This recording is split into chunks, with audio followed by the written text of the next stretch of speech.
Okay, Rabbi, Shavua Tov and Mevorach. The hour is late, and those were amazing stories. All you could say is that we were zocheh to live in the same generation as he was. When I was 18 and I was spending my year in Israel, or a few years in Israel, I used to run to Har Nof every Shabbat. Every Shabbat, just so I could pray in the Beit Knesset on Rehov HaKablan every single Shabbat. Etzel Rabbi Ovadia, it was considered a tremendous zechut. I used to bring my Ashkenaz friends with me. I used to say, you had the tremendous zechut just to pray with him, and this Gadol Ador, he's so available. Let's just go pray. And Bemet, it was so difficult for me when he passed away. I was learning in Brooklyn at the time. I was by Rabbo's Bardea. I'll never forget, I was praying Shacharit at 7 o'clock minyan, and I got a text message from my brother-in-law who lived in Israel, and he wrote, Rav Ovadia Yosef Zatzal. I remember I ran to Marosh Kola, I showed it to him, he knew about it already, and that whole day there was no learning. Everybody in the Kola, we tore, we did Kriyah, and we went to Sharet Zion on Ocean Parkway, and there was big Hispedim over there. Yeah, it was a tremendous time, and from all these stories that we hear, it's almost like you get depressed because you say to yourself, I can never be him. I can never be even close. You know what I'm saying? You can never even reach, his toenails. But at the same time, like Rav Tzaban said, we have to try to take even a little bit. I spoke on Shabbat, I said a drasha about Noach. And there's a very famous Rashi in the very first pasuk in Noach. It says that some rabbis are doreshim l'shvach and l'shevach, and some of them are doresh to l'gnai. Some rabbis, they talk about Noach positively, and some of them they talk about him negatively. And the rabbis that talk about it negatively, what do they say? They say, yes, indeed, Noach was a great man, but that's only ledorotav, that's only in his dor and his generation. But ilu haya bedorosh shel Avraham Avinu, if he was in the dorosh shel Avraham Avinu, haya shaveh leklum, he would have been zero. And all the rabbis are jumping in Rashi. It's really a midrash, and they say, what in the world are the rabbis trying to teach us? Never do you really see Hachamim compare to Gedolim. Like Ma Kesher comparing Noach to Abraham. We never find that in usually any literature throughout the Rabbanim that they compare tzaddikim. So what are they doing over here comparing Noach to Abraham? And their answer is the midrash is trying to answer a question that wasn't asked. And the question that wasn't asked is, why didn't Judaism begin with Noach? Why did Judaism begin with Abraham Avinu? Noach was a great tzaddik, and just like Abraham Avinu, he fought everybody his generation, so to Noach, he fought against the ideology of his generation. So why didn't Yahadut begin with Noach, instead begin with Abraham? And the answer is because there's two different character traits of people. When a person or when you have people inside the room, and the room is freezing, you have two character types of people. One character, when the guy is cold, he'll go to the coat room, he'll get his own jacket, he'll put it on just so he's warm. But he doesn't care about anybody else. But at the same time, you have the second guy, who'll go up to the thermostat, and he'll raise the temperature from 68 to 72, and he's going to make sure that everybody is warm. And that's the mashal that they give, and that's the analogy between Abraham and Noach. Even though Noach is a very, very great tzaddik, and there's a lot to say about him. But at the same time, you're building a teva for 120 years.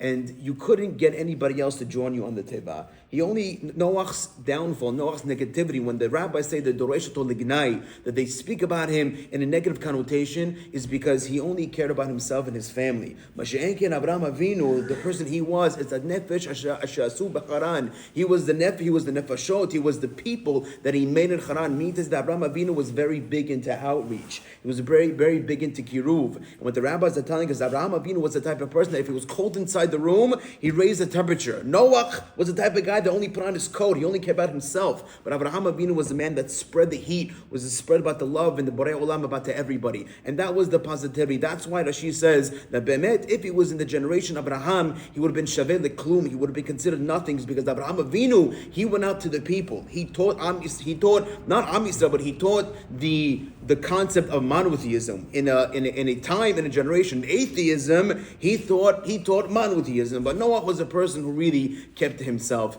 And I said, Be'emet, that was who Chacham Ovadia Yosef was. That, like Rabbi Saban said, he was a person that he didn't really care about himself at all. He only really cared about the people. You could tell stories about from today to tomorrow, but his greatness was that he wasn't only a great Talmid Chacham, that he literally changed the trajectory of Sephardic Judaism. We have everything. All Sephardim are proud today because of him. The truth is, even people that were chief rabbis that were before him.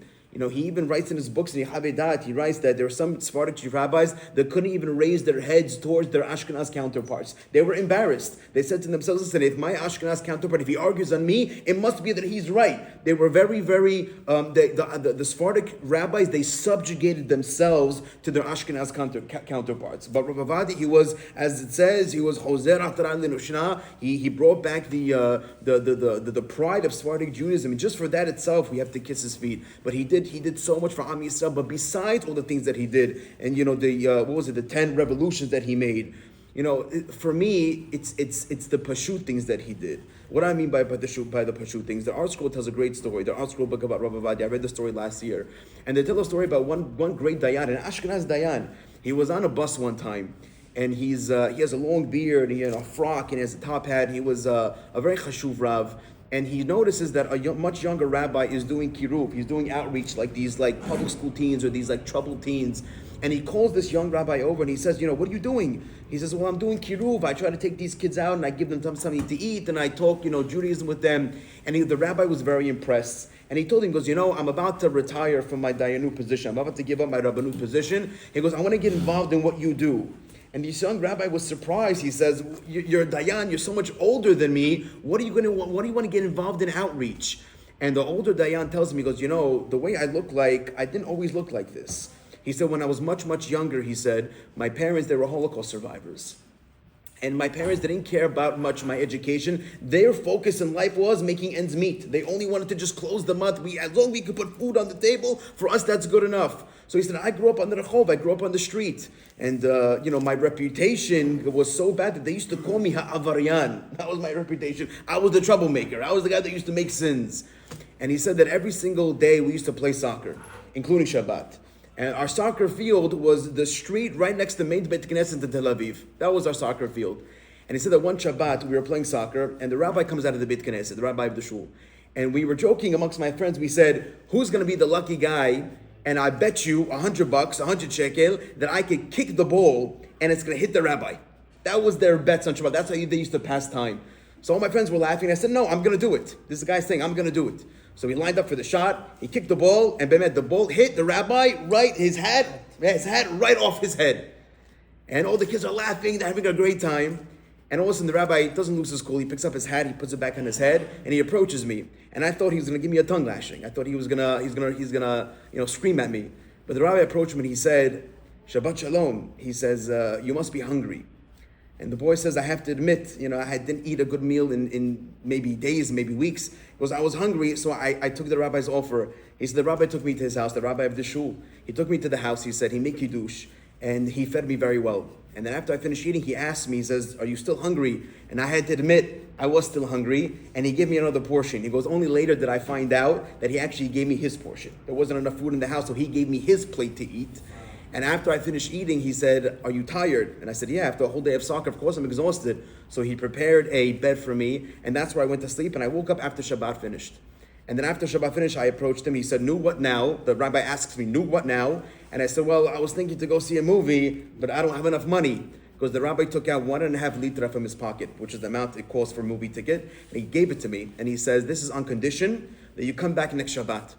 The rabbi gave me the money for the movie ticket. He paid for it. I went to the movie. But that Shabbat, I was on it. I honored my word and I came back. And he goes, and I found out that I wasn't the only boy the rabbi did this for. He goes, I was actually one of 12 boys that the rabbi adopted, and he would pay for our shtuyot, and he would pay for our movies, and he would pay for our pastime, but as long as we came back for Shabbat. And Bemet, that's how we built this circle of trust, and we used to come back every single week. We used to listen to his stories, and slowly, we ourselves began to keep Shabbat until we went to the next level, and we enrolled ourselves in yeshiva, until many, many years later, we decided to become Rabbanim. And we not only Rabbanim, we decided to become Dayanim. Now I want to tell you something, gentlemen, about Dayanut in Israel. I don't know how it was back in the day, but today, even the most difficult schooling you want to think about in America, let's say becoming a doctor in America. So you have to go through 4 years of undergrad, and then 4 years of medical school, and then you have another couple of years in the hospital. So altogether, let's say the most you could spend becoming a doctor in America, let's say it's 10 years.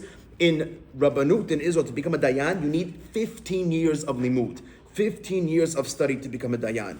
And he said that when I came to the rabbi, he encouraged me to become a Dayan, and he pushed me, and he studied with me, was eventually, until myself, I became a very, very chashuv Rav. And he goes, because of this rabbi that took me in and he cared so much about me and he did so much for me, that's who I am today. And therefore, I always had in the back of my mind that one day when I'm going to retire from the Rabbanut, I also want to do outreach just like this rabbi did for me. And then the story goes that as this older rabbi was getting off the bus, the younger Kiruv rabbi said, wait, Rabbi, you never mentioned who this rabbi was. He goes, was? He still is. His name is Chacham Ovadia Yosef. And that was the rabbi that came out of when he was the chief rabbi in Tel Aviv. He was coming out of his synagogue, and that was the rabbi that I tried to hit off his hat with my soccer ball.